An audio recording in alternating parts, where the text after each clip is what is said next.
রাকনা সীমান্ত বন্ধের দাবিতে বিএসএফকে স্মারকলিপি বিশ্ব হিন্দু পরিষদের।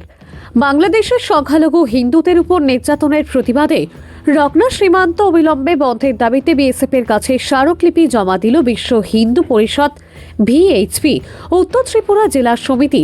মঙ্গলবার রকনা সীমান্তের বিএসএফ কমান্ড্যান্টের উদ্দেশ্যে এই লিখিত দাবি পেশ করা হয়।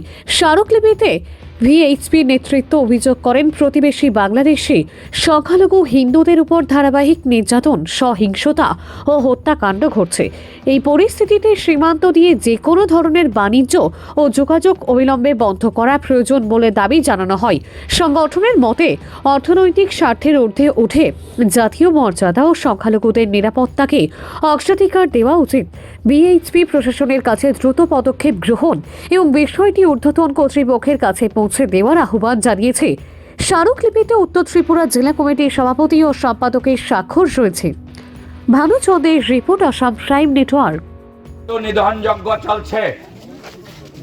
আমাদের হিন্দু পরিবারগুলা বাংলাদেশে সংকটাপন্ন অবস্থা, তার জন্য কোনো পদক্ষেপ নিচ্ছে না।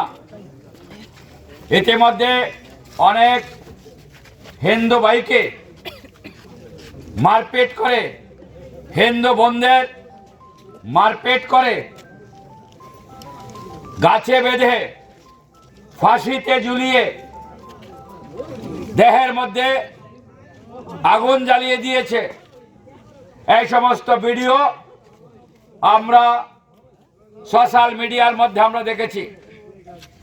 গত পরশুদিন একটা মাকে এত প্রচন্ড ঠান্ডার মধ্যে তাকে একটা গাছে বেঁধে বেধড়ক পিটিয়েছে এবং ঠান্ডা জল তার মাথার উপর ঢেলে দিচ্ছে, আমরা দেখেছি। এত বর্বরোচিত আক্রমণ আজকে বাংলাদেশের মধ্যে হচ্ছে, কিন্তু বাংলাদেশ সরকার নীরব দর্শকের ভূমিকা পালন করছে। আমরা তার তীব্র নিন্দা জানাই, তীব্র প্রতিবাদ জানাই।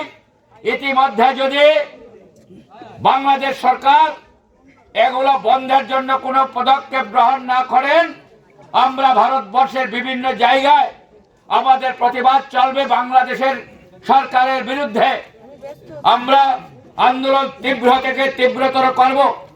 আমরা ভারত সরকারের কাছে আবেদন জানাচ্ছি, ভারত সরকার বাংলাদেশ সরকারের উপর চাপ সৃষ্টি করুক, আমাদের হিন্দুদের রক্ষার জন্য, হিন্দুদের মঠ মন্দির রক্ষার জন্য বাংলাদেশ সরকারকে ভূমিকা নিতে আমাদের ভারতবর্ষের সরকার যেন বাধ্য করে। তার জন্য আজকে আমরা এখানে এক দীপু দাসকে মেরেছ, এক কুকন দাসকে মেরেছ, লাখো লাখো করুর করুর কুকন দাস আমাদের ভারতবর্ষে আছে। আমরা যদি এখান থেকে সনাতনী ভাইয়েরা তোমাদের দেশের উদ্দেশ্যে রওনা দেয়, তো তোমরা এক লাখ জলের সমান হবে না। তোমরা হুঁশিয়ার হয়ে যাও। আজ বলে যাচ্ছি যে তোমরা হুঁশিয়ার হয়ে যাও, তোমরা মানুষের মতো মানুষের সাথে আচরণ করো, নতুবা তোমরা ভালোভাবে থাকতে পারবে না। দ্বিতীয় কর্মসূচি ছিল আমাদের যে আমরা ওনাদের শাস্তি স্বরূপ আমাদের এই বর্ডারকে সম্পূর্ণরূপে সিজ করে দেব। এই ভারতবর্ষ থেকে কোনো খাদ্য, কোনো সামগ্রী আর বাংলাদেশের সেই জিহাদিদের দেওয়া হবে না, এবং তাদের থেকে এক বিন্দু জিনিসপত্র আমরা ভারতবর্ষের জন্য আনবো না। এটুকুই ছিল আমাদের আজকে আন্দোলন। আমরা আমরা প্রথম পদক্ষেপ তো বলছে ওদের প্রতিবাদ, দ্বিতীয় পদক্ষেপ হচ্ছে আমাদের এই বর্ডার বন্ধ রাখা।